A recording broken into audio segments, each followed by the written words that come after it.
तो अपने next topic की तरफ आते हैं, स्केलर ट्रिपल प्रोडक्ट की तरफ, जिसको हम रिप्रेजेंट करते हैं ए डॉट बी क्रॉस सी से। और इसका रिज़ल्ट हमने कहा था कि इसका रिज़ल्ट हमारे पास आएगा स्केलर क्वांटिटी।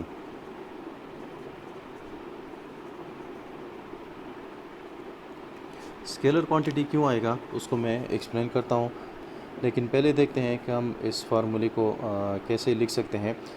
ए डॉट बी क्रॉस सी को हम लिख सकते हैं, ये इक्वल है B dot C cross A के, या ये इक्वल टू है C dot A cross B के। तो इस फार्मूले को याद करने का तरीका क्या है कि जिस तरह हमने साइक्लिक परमुटेशन देखी यूनिट वेक्टर्स की क्रॉस मल्टीप्लिकेशन की, तो इसी तरह हम साइक्लिक परमुटेशन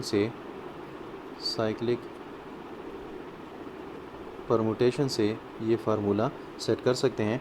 तो साइक्लिक परमुटेशन यहाँ पे कैसे अप्लाई करेंगे, यहाँ पे होगा क्या कि सी बी की जगह पे आ जाता है, तो बी ए की जगह पे चला जाता है, और ए कहाँ पे चला जाता है, ए की जगह पे। अब आप देखें सेकंड पोजीशन में हमने क्या किया कि सी आ गया बी की जगह पे, देखें यहाँ पे सी आ गया, और बी जो है वो ए की जगह पे आ गया, ठीक है, बी यहाँ पे आ गया, और ए जो है यहाँ पे सी की पोजीशन पे चला गया, तो ए हमने यहाँ पे प्लेस कर दिया। अब इसी पे साइक्लिक परमुटेशन अप्लाई करते हैं कि ए सी की जगह पे चला जाएगा, सी जो है वो बी की जगह पे चला जाएगा, और बी जो है ए की जगह पे चला जाएगा।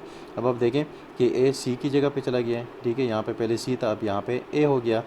इसी तरह सी जो है वो बी की जगह पे चला गया है, देखें यहाँ पे पहले बी था, तो अब यहाँ पे सी आ गया, और ये सी जो है यहाँ पे बी था, तो ये बी ए की जगह पे चला गया। अब देखें यहाँ पे पहले ए था, तो यहाँ पे बी हो गया। तो ये साइक्लिक परमुटेशन से ये फार्मूला याद किया जा सकता है। अब आते हैं यहाँ पे कि ये स्केलर क्वांटिटीज़ का रिज़ल्ट क्यों आता है। अब आप देखें, लेट सपोज इस पार्ट को आप ले लें, ए डॉट बी क्रॉस सी ले लें, तो अब आप देखें बी क्रॉस सी, यहाँ पे क्या हो रहा है, यहाँ पे दो वेक्टर्स आपस में क्रॉस प्रोडक्ट में आ रहे हैं, ठीक है। तो क्रॉस प्रोडक्ट का रिज़ल्ट हमारे पास क्या होता है, हमेशा वेक्टर क्वांटिटी ही आता है। तो यहाँ पे कोई ना कोई वेक्टर क्वांटिटी आ जाएगा। लेट सपोज अगर उसको हम डिनोट करें वेक्टर डी के साथ, तो अब उसका डॉट प्रोडक्ट किसके साथ आ रहा है, ए के साथ। तो अब देखें, अब ये चीज़ क्या बन रही है, अब ये डॉट प्रोडक्ट आ रहा है, ठीक है।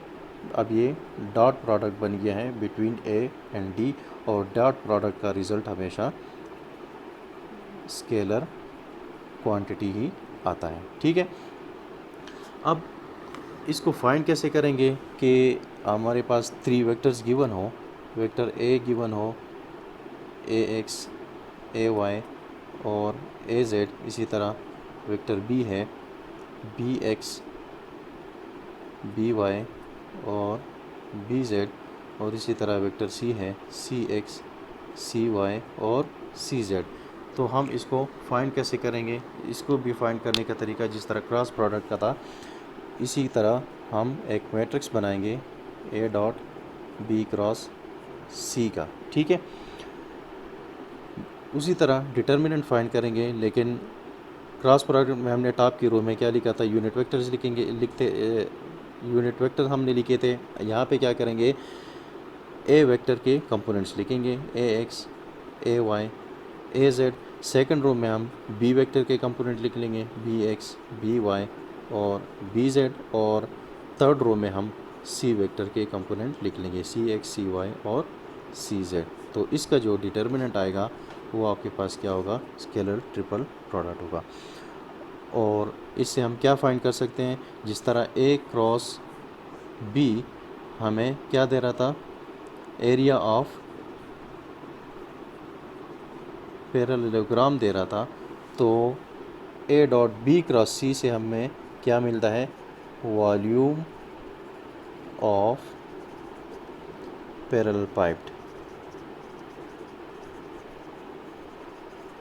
पैरेलल पाइप यानी जिस तरह एक स्क्वायर है और स्क्वायर के आप 6 साइड्स बना लें, ठीक है, इस स्क्वायर के अगर आप 6 साइड्स बना लें तो ये एक स्क्वायर बॉक्स बन जाता है, ठीक है, स्क्वायर बॉक्स बन जाता है। लेकिन अगर आप पैरेललोग्राम के 6 साइड्स बना लें, ठीक है। तो मैं ट्राई करता हूँ कि सही बन जाए, ठीक है। तो इसी तरह अगर पैरेललोग्राम की 6 साइड्स बना लें तो उस बॉक्स को हम क्या कहते हैं, पैरेलल पाइप कहते हैं। और ए डॉट बी क्रॉस सी से हमारे पास पैरेलल पाइप का वॉल्यूम फाइंड होता है।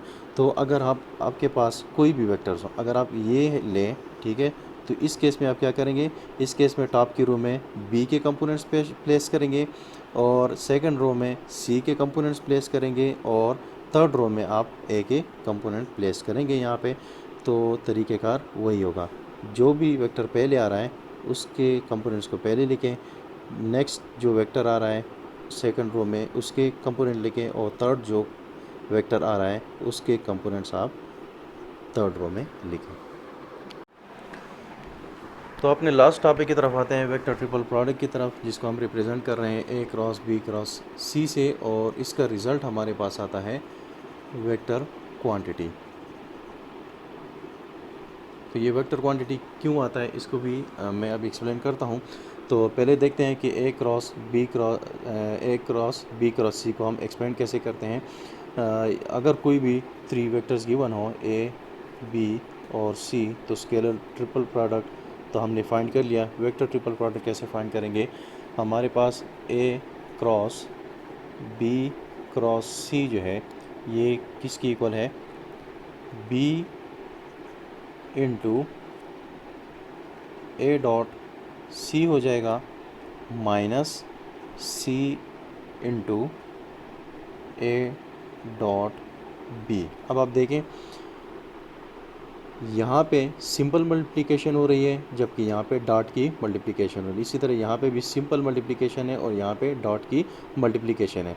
तो इस फार्मूले को भी याद करने का तरीका क्या है, उसका तरीका है ये है कि इसको हम कहते हैं कि ये क्या है, ये बैक कैब रूल है। बैक कैब रूल का क्या मतलब है कि ये इसी ए बी सी से हमने इसको बैक कैब बनाया है, यानी B A C minus C A B. यहाँ पे देखें B A C minus C A B.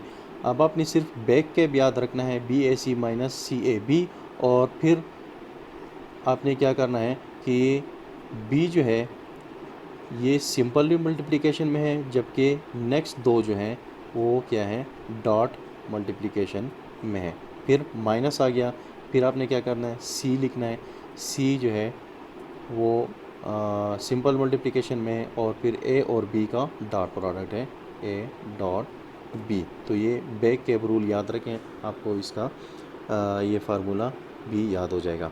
तो इसका रिज़ल्ट वेक्टर क्वांटिटी क्यों आता है, अब आप देखें ए क्रॉस बी क्रॉस सी आप फाइंड कर रहे हैं। तो बी क्रॉस सी यहाँ पे क्या हो रहा है, यहाँ पे आपके पास आ रहा है क्रॉस प्रोडक्ट, ठीक है। तो और क्रॉस प्रोडक्ट का रिज़ल्ट हमारे पास वेक्टर क्वांटिटी आता है,